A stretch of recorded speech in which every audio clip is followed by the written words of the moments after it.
part of the film, and you can sometimes forget that with all shows. They you know, that ultimately is what they were invented for, so to get people to come out and see these movies in the cinema. Thank you very much. This was a different experience for you, though, because the first time that you've written a screenplay for. And then there was the pressure of the fact that we weren't cutting, you know, and so there was no way out of any scene. And I didn't even have the usual luxury and enjoyment of an editorial process where you can sit around for a couple of months with a coffee and let's try that without that scene, let's take that line out, let's play that line over someone's shoulder. We didn't have that. And then, you know, it's been my responsibility also to promote the film. So, you know, largely along with the boys here. So, you know, for me it's felt like an unbroken tension for the last 18 months. Been in the trenches, basically. Yes, that's a metaphor I've avoided using. I'll do it for you. I will do it now, yeah. So it feels good to have got to this point because we are literally about to actually open the movie for real, which is great. And it was very moving to come into Leicester Square just now, look up and see it actually over the cinema, you know, and because it feels like, to me, that it's been around for quite a long time, but, you know, ultimately it hasn't. You know, the general public have not been able to see it, and so this is a big thing for us now. When you first had the idea for the film, and, you know, from those wonderful memories of your grandfather and the stories that he told you, and knowing that this was a story you wanted to tell and write, did you know at that point there was a specific way that you wanted to tell the story and how you would execute that, and it being this incredible, you know, it just heightens the emotion and the attachment you have to these characters, and thinking your choice of how you shot it and how we very much be part of that journey. Yeah, I mean, I thought that the way to tell it was in 2 hours of real time, and so for me, the decision to, and I prefer to call it a movie without cuts than to say it's a one-shot movie, because for me, it's you know, for me, editing is a way out sometimes, and there's no way out of the movie. You're stuck like glue to these men. The challenge then, you know, on the one hand, it's a ticking clock thriller, and you have to experience every second passing with the men, and you begin to watch, hopefully, in a slightly different way, when you unconsciously realise that there's no way of jumping space and time with editorial tricks. That you have to go on the journey with them, whether you want to or not, you know, and at times you almost don't. You know, you almost don't want to go where they're going to have to go. And in that respect, it behaves sometimes more like a thriller or a horror movie even than a conventional war story.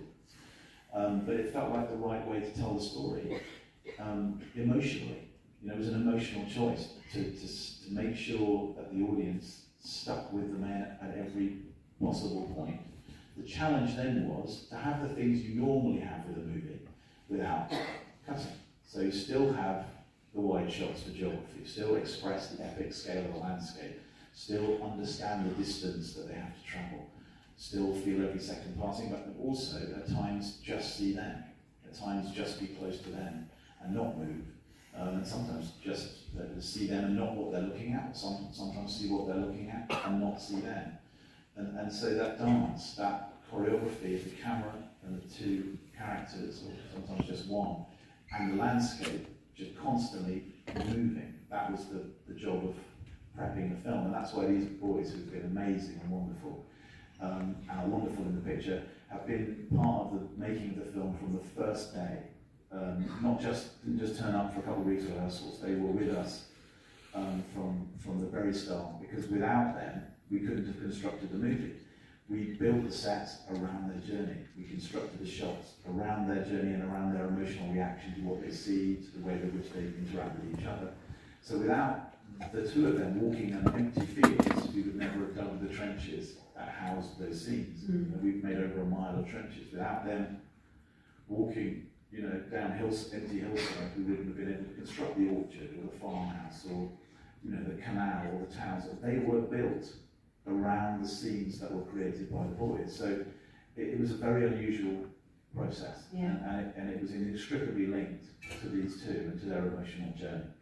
And George and Dean, for you too, in terms of, you've never worked together before, but this chemistry that we have, this kind of friendship that we see on the screen is absolutely beautiful. And you worked together before you shot in terms of research trips and things like that. How important were those kind of moments for you in terms of kind of discovering the character for you personally? Yeah, it was vital, and I think it's it's not an extension. It's part of the process that Sam talked about.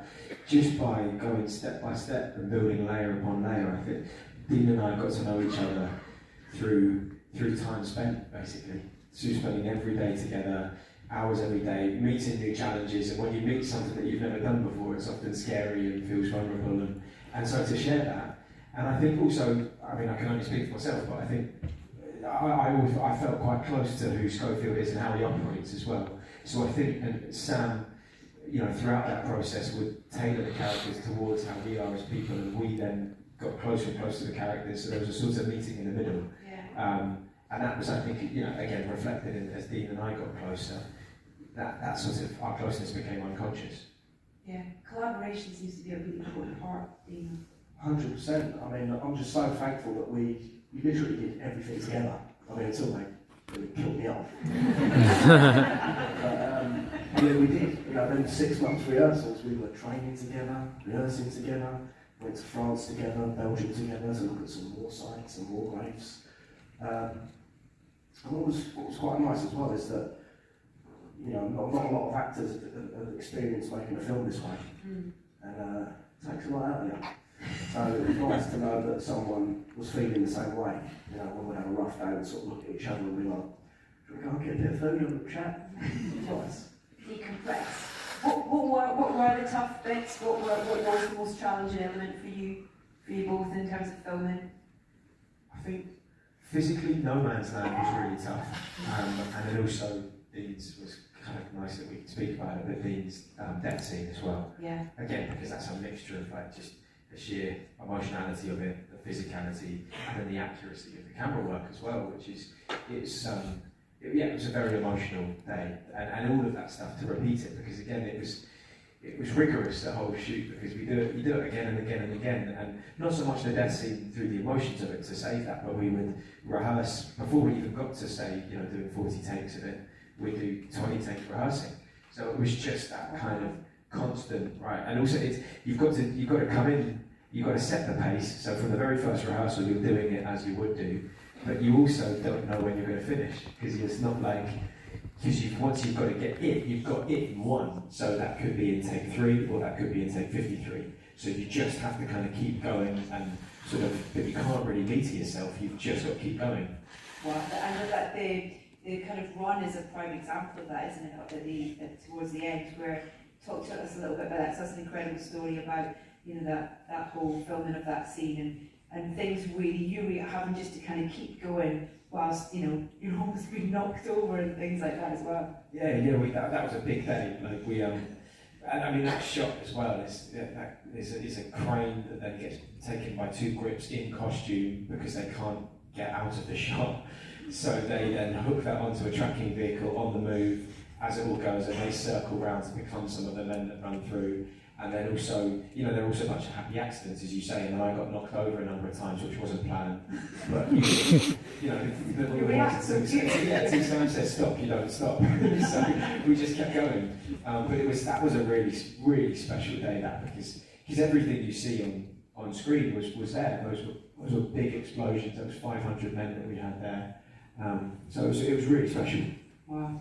And that shot, actually, the only thing I had to do with that shot was to dub out the swear words, because when George got knocked down, there was some loud swearing. But it kept going. And it was a little bit like, because all the crew, it's very unusual on a movie, because it tends to be the case if you work on close up, probably hair and makeup are pretty interested, but special effects, not so much, right? And when you're working on a big explosion, hair and makeup are not meant to be seen. But in this movie, every member of every department was engaged in every shot, because it was the movie. So you had 300 people clustered around, monitor screens, cheering George on. It's like a sporting event. And I was at the far end in I had a little horse box, which had my monitor screens in. And I had to have a very big monitor screen because there was so much information and detail in every frame. And he was getting closer to me, and the explosions were getting louder and louder. And when you got to the last bit of the trench, and the last explosion went off, it was so loud it knocked my monitor screen off and smashed. I never told you that. But they're big, and it was, I was fair to say you were adrenalised, I think. Would you agree with that? What was the expectation of going into this as an actor, what this experience would be like versus the reality of it? Was it what you expected, or was it? I didn't know what to expect, if I'm totally honest with you. I even remember the first time meeting Sam and him explaining the one shot. I mean, he explained it very well, but it still was so much to process. I hadn't quite fully understood what that meant for us. Yeah. It was until when they're doing it, then you realise, oh, I see how this is going to be. But, you know, to be honest, I really do think making a film this way as an actor really is an actor's dream. You do get lost in these long takes. The longest take we did was Blake's death scene, and that was 8.5 minutes long. And I remember the first time we did it, and then they called cut, I just couldn't stop crying. I just couldn't get out of that emotion. And things as well, doing this film, everything was so realistic, down to the detail of the trenches, the costumes. You know, I had a blood pack in one of my backpacks in the death scene, and I was bleeding out. And it was amazing. You really do get lost in the build of it. I mean, it's interesting, but just an example of what George is talking about just then, which is, you know, that scene, you know, both of them, Dean in particular during the death scene, it's fantastic, absolutely incredible bit of acting. But if right at the end, after he dies, the camera has a little move, it goes round behind George. George has to put the rings in his pocket, he has to reach out and get the photograph. It has to be lifted up just at the right time so we can see the photograph. It has to keep going around while George looks around. You know, and there's a certain amount of intuition between camera operator and actor there about trying to time it so that he comes around as George is looking around for where he's going to lie Blake's dead body, and then he lifts him up and the camera has to follow him around. Now, if at any point in that the camera operator trips, or George picks up that, you know, drops the photograph, or a prop breaks, so he can't get the ring off his finger, all that magic that Dean did, all that performance, the beauty of that performance, we can't use it. You just can't use any of it, you have to start again. And so, you know, it's fair to say that in every scene, until we got it, we were thinking, why have we done this to ourselves? Why? And then you get it, and you're like, this is the best way of working. This is the best. There's no other way of working but this. And I think it's the same for the actors, you know, it's like, this is ridiculous, we have to do that again, you know, at that level. Yeah. So it was swings and roundabouts, you know, but then when you get it, it's exciting. And Andrew Scott's scene, you know, which is probably 7 minutes or whatever, he did it 56 times, I think. Yeah. He's not here, we can say he made the most mistakes. He made the most mistakes. It wasn't just him, there were props galore in that scene. But, you know, a lighter doesn't work at the end of the scene, and the whole scene's gone, you know. So, yeah, it was that sort of thing every day. Wow. How many takes did you do? The tragedy in love in it. It's absolutely beautiful score. Was it an easy one to construct? Very well done, thank you. I normally have to make that speech, but I agree. I think it's incredible. I think it's an incredible score, but I think it was a difficult score. But look, if you've got no ability to cut, to vary pace, or to impose momentum or create tension, you can't do that in cut.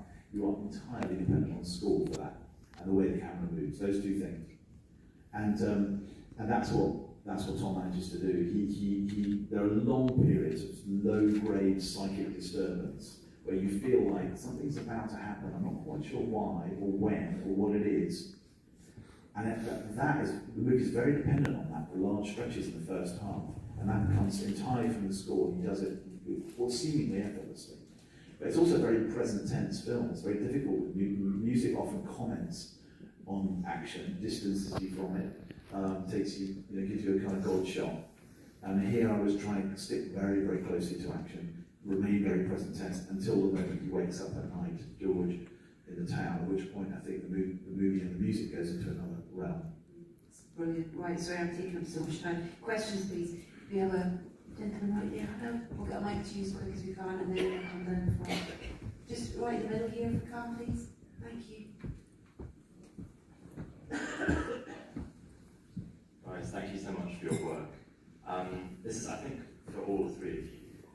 On the back of the score conversation about the kind of mixing and the mythic nature of it in the town scene and having the sense of disturbance beforehand, both preparing for the film and when you were shooting it, to what extent did you keep in mind that you wanted to tell a story that wasn't, necessarily entirely truth, the stories that you've been told, did you kind of feel like you wanted to keep, as well as the fact that it's still moving and it's a real-time story, at the same time the fact there's intrigue and there's development of actual character? I mean, obviously, it's a compression. You know, the movie is a compression of time and distance. It doesn't actually travel 9 miles, but you should feel like it does. And there are many tricks within that as to how you do that. For example, the time when he travels the most distance is the back of the truck. And we do that through use of music and the camera panning away from the land across which they're travelling. So you begin to forget about it. And you accept that that distance has been travelled. And that, if you look at that in microcosm, that's what the movie does. Like a piece of music, you hope it breathes in and breathes out. It follows a fast movement with a slow movement. It shifts atmosphere constantly. It shifts tempo, I hope.